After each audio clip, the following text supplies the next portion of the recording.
Scanning రిపోర్ట్లు చివరికి చేతికి రానే వచ్చాయి. కాకపోతే కొంచెం టైం తీసుకునింది. కొంచెం టైంలో నేను మా ఆయన తల అయితే పూర్తిగా తినేసాను.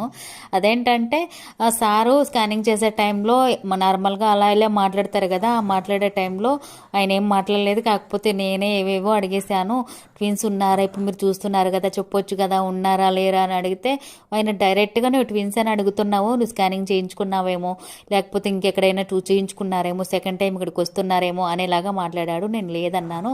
ఆయనేమో నువ్వేమన్నా దేవుడువా, నువ్వేమన్నా డాక్టర్వా, నీకు ఎలా తెలుస్తుంది, టెస్ట్ కూడా చేయించుకోలేదన్నారు అనేలాగా ఆయన మాట్లాడినాడు. ఇన్ని మాట్లాడినాడు అంటే ఖచ్చితంగా ట్విన్స్ ఉంటేనే అలా చెప్తారు, లేదంటే లేదమ్మా అనేస్తారు కదా. నేనైతే మా ఆయనతో తనేమో నేనైతే ఇంత ఓవర్గా ఎగ్జైట్ అయిపోతా అని మాట్లాడేస్తుంటే తను కూల్గా ప్రశాంతంగా చూడు బుజ్జి, రాసింటే జరుగుతుంది, రాయలేకపోతే జరగదు, ఏదైనా ఎంత రాసి ప్రాప్తమో అంతే జరుగుతుంది, ఊరికే ఇదైపోద్దు